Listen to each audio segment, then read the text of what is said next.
¿Cuándo cree usted que este proyecto puede ser tratado sobre tablas?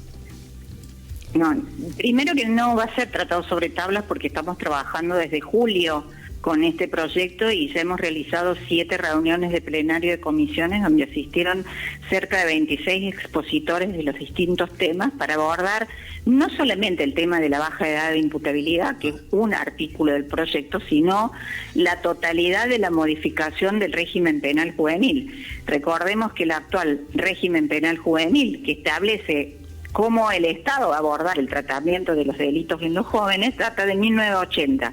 Es una ley sancionada bajo el gobierno de facto de Videla, que nunca más fue modificado porque no encontró el consenso dentro del Congreso para cambiar. Entonces, además de la pena privativa de la libertad, porque no es así que porque se delinca van a ir presos, entonces se va a aumentar solamente en ese sentido la cantidad de detenidos, sino que establece todo un régimen diferenciado en cuanto al tratamiento del menor en estado de delincuencia para las penas, es decir, que tiene que ver con las sanciones, puede ser alguna de ellas privativa de libertad, pero también habla de los sistemas de resocialización, programas tendientes a tratamientos en caso de drogadependencia y además crea la figura del supervisor, quien debe acompañar al menor cuando por algún motivo su familia, su contención social, su contexto, no haya permitido que el menor se encuentre emocionalmente, económicamente o de alguna manera contenido para evitar empezar con el camino de la delincuencia. Diputada, usted nos decía recién que ya vienen desde julio tratando el tema, que han tenido expositores, que han tenido... ¿Han analizado el resultado o los resultados que han obtenido este tipo de leyes en otros países, en otros lugares del mundo? ¿En dónde ha sido efectiva, en dónde ha sido menos efectiva? ¿Cuáles han sido los errores que se pueden corregir? Porque si estamos analizando una ley que todavía no ha sido sancionada, que tiene que ser elaborada, evidentemente se basarán en aciertos y errores de lugares donde ya está funcionando.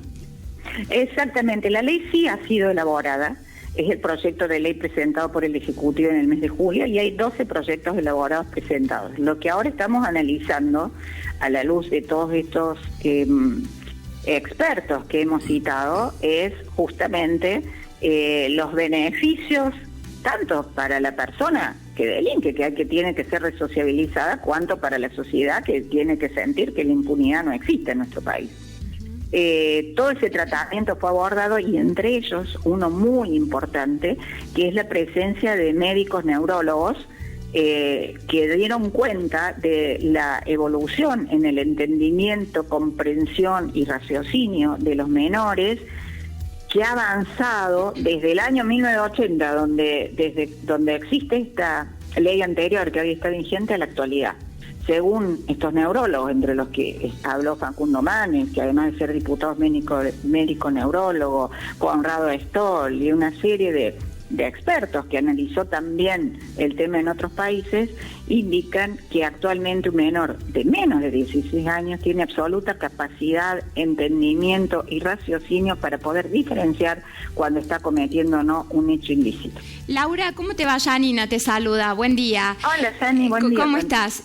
Por lo que comentás recién, o lo que te estamos escuchando, la ley tendría una perspectiva un poco más integral que también tiende a considerar los contextos y las oportunidades de los chicos, que en definitiva creo que es el meollo de la cuestión. ¿Qué garantías tenemos como sociedad de que se baja la edad de la imputabilidad puntualmente abordando este tema y que de acá a unos años no se tenga que volver a revisar porque entonces los menores que delinquen ya tienen 11 y 12 años? Digo, en el plan que ustedes contemplan, hay un trabajo de, no digo de plazos, pero que ustedes crean que con esto realmente se va a poder controlar este tema.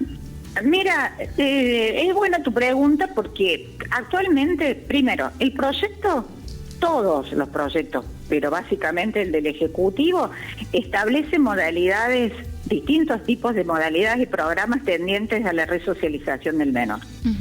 Programas educativos, de formación ciudadana, programas deportivos y además la posibilidad de algo que está muy en discusión de tratamientos médicos en caso de situaciones de drogadependencia, que es un poco lo que pasaba con el papá de asesinos de Kim, que los padres decían, la verdad que no sabemos qué hacer, y lo que pasa en muchos lugares, tienen un hijo que está bajo efectos de las drogas o narcodependiente y no saben cómo cuidarlo, familia. Entonces se pone la figura de un supervisor que acompañará al menor desde este comienzo del tratamiento. Es decir, hay todo un programa de abordaje de la delincuencia juvenil en el sentido de sacar al menor de ese ambiente. Además de la otra contracara, que es evitar la impunidad en la Argentina.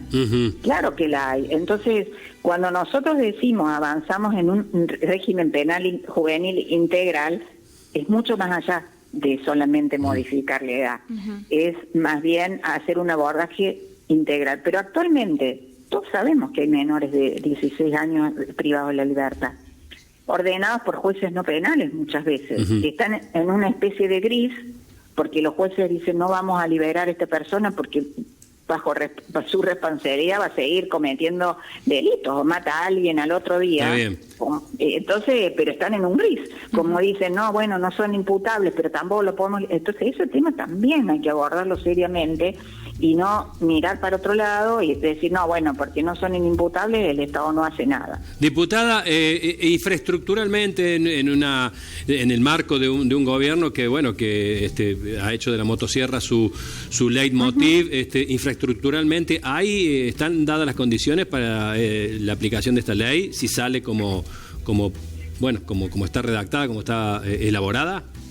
Seguramente va a haber que hacer correcciones, pero la ley está siendo tratada también en la Comisión de Presupuesto, que preside el diputado José Luis Esper, quien ha preparado un informe del impacto presupuestario, lo ha explicitado en la comisión, pero además también recordar que esto es un doble proceso, no solamente la Nación que va a tener que disponer de recursos suficientes, no exponencialmente el doble o triple, sino en relación a lo que efectivamente se necesite, pero también las provincias, porque no nos olvidemos que el abordaje de distintos delitos son de índole provincial y muchos de los lugares donde están detenidos menores responden a la provincia. Laura, a propósito de las provincias, te iba a consultar ya la última pregunta, más en términos políticos. ¿Están con expectativa de poder contar con los votos necesarios? Mencionábamos y recordábamos con Sergio aquí que el propio gobernador Martín Yarlor en su momento se expresó por lo menos a favor de abrir y poner en consideración el debate, con lo cual uno podría inferir que una parte del cordobesismo quizás pueda dar el acompañamiento en la Cámara.